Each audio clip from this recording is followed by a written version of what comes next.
Sadly, in the next 18 minutes when I do our chat, 4 Americans that are alive will be dead through the food that they eat. My name's Jammie Oliver. I'm 34 years old.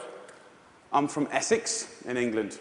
And for the last 7 years, I've worked fairly tirelessly to save lives in my own way.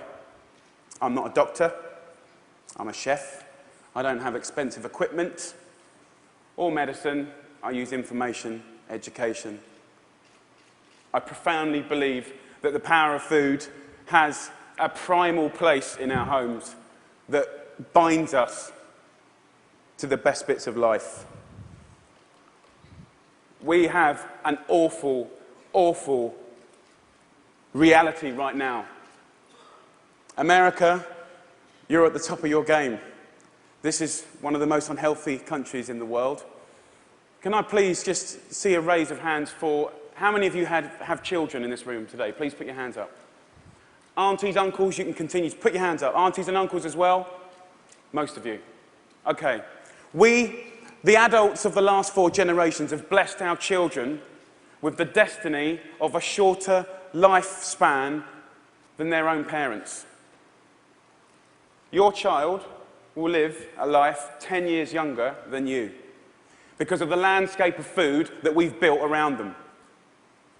2/3 of this room today in America are statistically overweight or obese. You lot, you're all right, but we'll get you eventually, don't worry. Right? The statistics of bad health are clear, very clear. We spend our lives being paranoid about death, murder, homicide, you name it. It's on the front page of every paper, CNN. Look at homicide at the bottom, for God's sake. Right?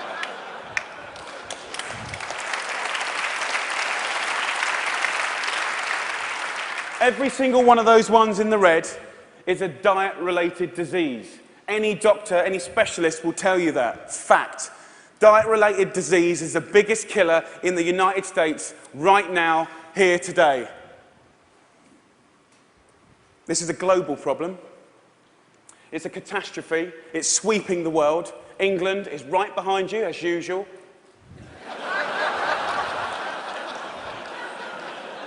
I know they were close, but not that close. We need a revolution. Mexico, Australia, Germany, India, China, all have massive problems with obesity and bad health. Think about smoking. It costs way less than obesity now. Obesity costs you Americans 10% of your healthcare bills, $150 billion a year. In 10 years, it's set to double, $300 billion a year. And let's be honest, guys, you ain't got that cash. I came here to start a food revolution that I so profoundly believe in. We need it. The time is now. We're in a tipping point moment. I've been doing this for 7 years. I've been trying in America for 7 years. Now is the time when it's ripe. Ripe for the picking. I went to the eye of a storm. I went to West Virginia, the most unhealthy state in America. Or it was last year. We've got a new one this year, but we'll work on that next season. Huntington, West Virginia, beautiful town. I wanted to put heart and soul and people, your public, around the statistics that we've become so used to. I want to introduce you to some of the people that I care about. Your public, your children. I want to show a picture of my friend Brittany. She's 16 years old. She's got 6 years to live because of the food that she's eaten. She's the 3rd generation of Americans that hasn't grown up in a food environment where they've been taught to cook at home or in school, or her mum, or her mum's mum. She has 6 years to live. She's eating her liver to death. Stacey, the Edwards family. This is a normal family, guys. Stacey does her best, but she's 3rd generation as well. She was never taught to cook at home or at school. The family's obese. Justin here, 12 years old, he's 350 pounds. He gets bullied, for God's sake. The daughter there, Katie, she's 4 years old. She's obese before she even gets to primary school. Marissa, she's all right. She's one of your lot. But you know what? Her father, who was obese, died in her arms. And then the second most important man in her life, her uncle, died of obesity. And now her stepdad is obese.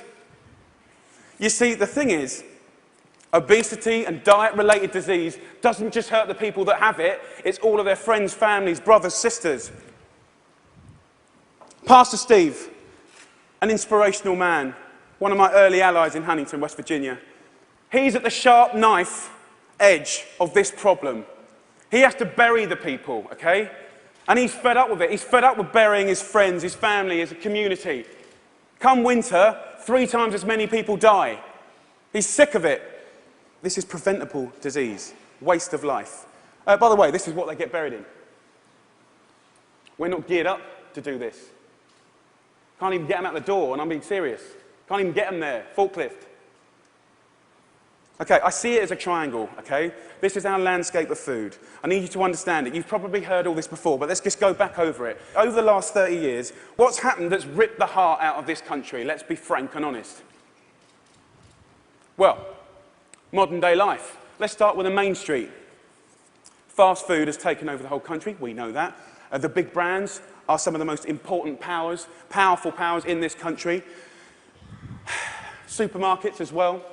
Big companies, big companies. 30 years ago, most of the food was largely local and largely fresh. Now, it's largely processed and full of all sorts of additives, extra ingredients, and you know the rest of the story. Portion size is obviously a massive, massive problem. Labelling is a massive problem. The labelling in this country is a disgrace. They want to self-police themselves. The industry want to self-police themselves. What, in this current climate? They don't deserve it. How can you say something is low fat when it's full of so much sugar? Home. The biggest problem with the home is that used to be the heart of passing on food culture, what made our society. That ain't happening anymore. And you know what, as we go to work and as life changes and as life always evolves, we kind of have to look at it holistically, step back for a moment and readdress the balance. It ain't happening, hasn't happened for 30 years, okay? I want to show you a situation that is very normal right now, the Edwards family. Let's have a talk. This stuff goes through you and your family's body every week. And I need you to know that this is going to kill your children's early. How are you feeling? I'm just feeling really sad and depressed right now. That, I want my kids to succeed in life, and this isn't gonna get them there. But I'm killing them. Yes, you are. You are. But we can stop that. Normal. Let's get on schools, something that I'm fairly much a specialist in. Okay, school. So what is school? Who invented it? What's the purpose of school? School was always invented to arm us with the tools to make us creative, be able to do wonderful things, make us earn a living, etc., etc., etc. It's been kind of in this sort of tight box for a long, long time, okay? But we haven't really evolved it to deal with the health catastrophes of America, okay?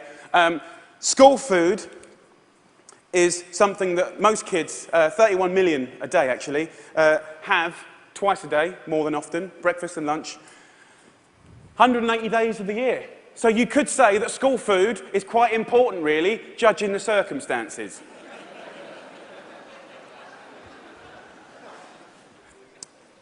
Before I crack into my rant, which I'm sure you're waiting for, I need to say one thing, and it's so important in hopefully the magic that happens and unfolds in the next 3 months.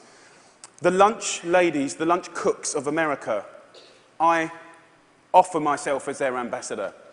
I'm not slagging them off. They're doing the best they can do. They're doing their best.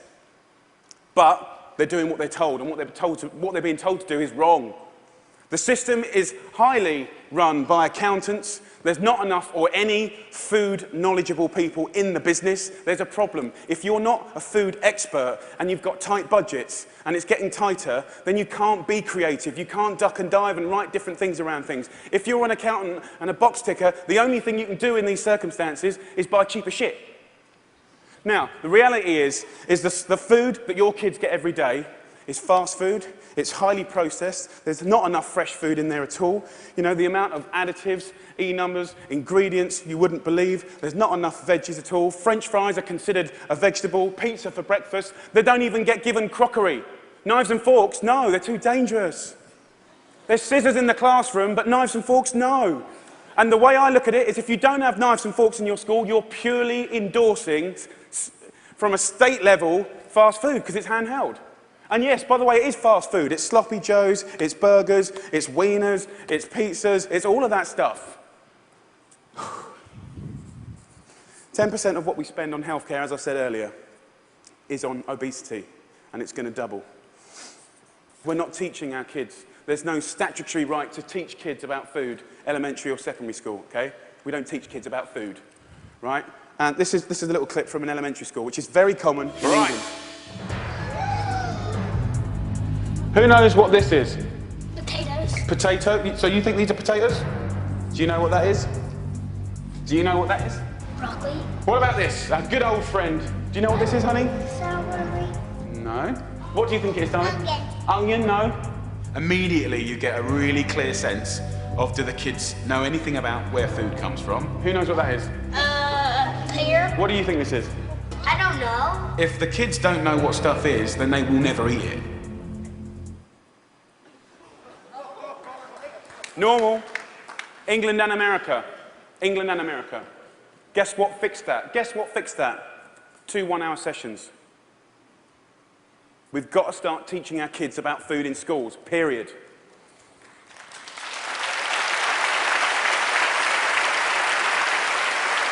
I want to tell you about something. I want to tell you about something that kind of epitomizes the trouble that we're in, guys. Okay? I want to talk about something so basic as milk.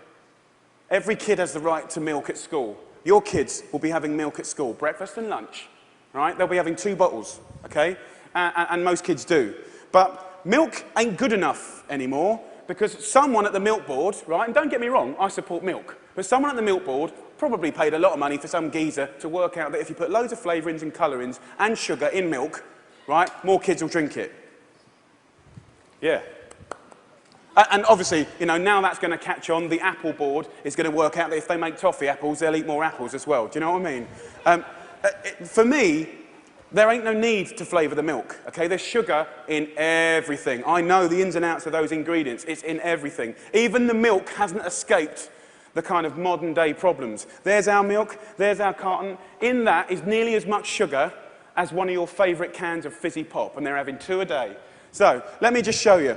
We've got one kid here having, you know, 8 tablespoons of sugar a day, you know.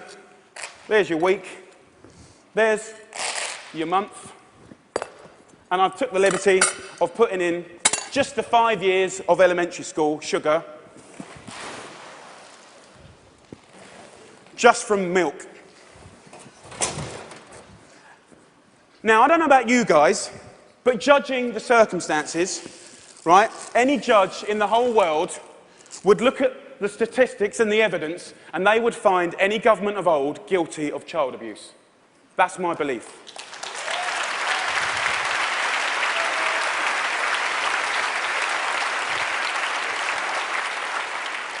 Now, if I came up here, and I wish I could come up here today, and hang a cure for AIDS or cancer, you'd be fighting and scrambling to get to me.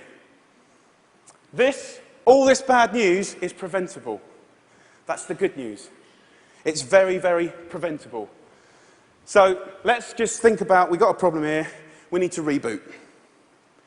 Okay, so in my world, what do we need to do? Here's the thing, right? It cannot just come from one source. To reboot and make real, tangible change, so that I can look you in the white of the eyes and say, in 10 years' time, the history of your children's lives, happiness, And let's not forget, you're clever if you eat well, you know, you're going to live longer, all of that stuff. It will look different, okay? So, supermarkets. Where else do you shop so religiously? Week in, week out. How much money do you spend in your life in a supermarket? Love them. They just sell us what we want, all right. They owe us to put a food ambassador in every major supermarket. They need to help us shop. They need to show us how to cook quick, tasty, seasonal meals for people that are busy. This is not expensive. It is done in some, and it needs to be done across the board in America soon and quick. The big brands, you know, the food brands, need to put food education at the heart of their businesses. I know, easier said than done. It's the future. It's the only way. Fast food. With the fast food industry, you know, it's very competitive. I've had loads of secret papers and dealings with fast food restaurants. I know how they do it. I mean, basically, they've weaned us on to these hits of sugar, salt, and fat, and X, Y, and Z, and everyone loves them, right? So these guys are going to be part of the solution, but we need to get the government to work with all of the fast food purveyors and the restaurant industry, and over a 5, 6, 7 year period, wean us off the extreme amounts of fat, sugar, fat, and all the other non-food ingredients. Now, also, back to the sort of big brands, labelling, I said earlier, is an absolute farce and has got to be sorted. Okay, school.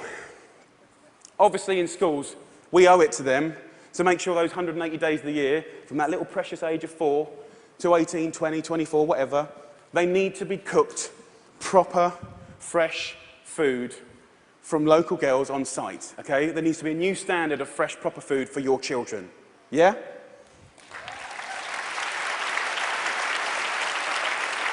Under the circumstances, it's profoundly important that every single American child leaves school knowing how to cook 10 recipes that will save their life. Life skills. That means that they can be students, young parents, and be able to sort of duck and dive around the basics of cooking no matter what recession hits them next time. If you can cook, recession money doesn't matter. If you can cook, time doesn't matter. The workplace, we haven't really talked about it. You know, it's now time for corporate responsibility to really look at what they feed or make available to their staff. The staff are the mums and dads of America's children. Marissa, her father died in her hand. I think she'd be quite happy if corporate America could start feeding their staff properly. Definitely, they shouldn't be left out. Let's go back to the home. Now, look, if we do all this stuff, and we can, it's so achievable. You can care and be commercial, absolutely. But the home needs to start passing on cooking again, for sure, for sure. Pass it on is a philosophy. And for me, it's quite romantic, but it's about if one person teaches 3 people how to cook something, you know, and they teach 3 of their mates, that only has to repeat itself 25 times, and that's the whole population of America. Romantic, yes, but most importantly, it's about trying to get people to realise that every one of your individual efforts makes a difference. We've got to put back what's been lost. Huntington Kitchen. Huntington, where I made this programme, you know, we've got this primetime programme that hopefully will inspire people to really get on this change. I truly believe that change will happen. Huntington Kitchen, I work with a community. I worked in the schools. I found local sustainable funding to get every single school in the area from the junk onto the fresh food. $6.5 grand per school. That's all it takes, $6.5 grand per school.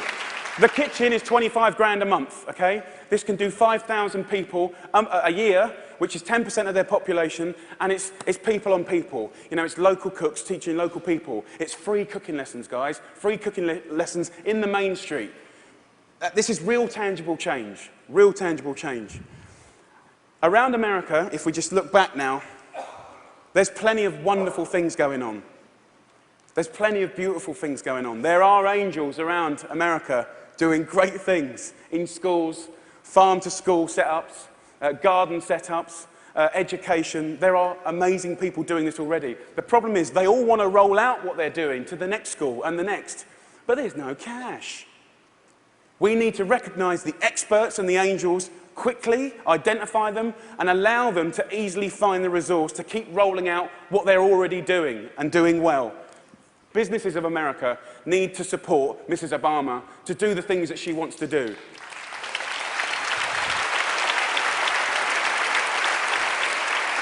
And look, I know it's weird having an English person standing here before you talking about all this. All I can say is I care. I'm a father, and I love this country. And I believe truly, actually, that if change can be made in this country, beautiful things will happen around the world. If America does it, I believe other people will follow. It's incredibly important.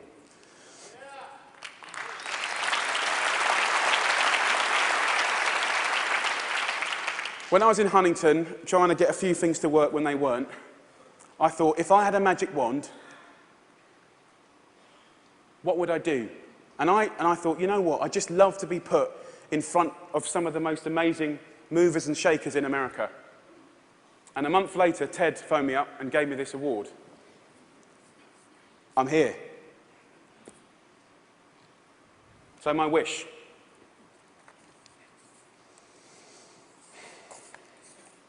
Dyslexic, so I'm a bit slow.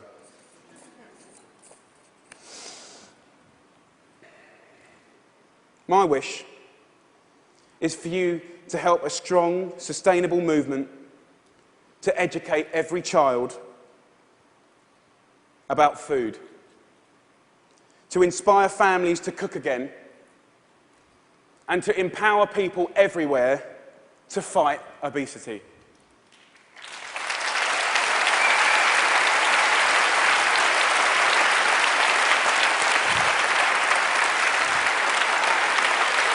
Thank you.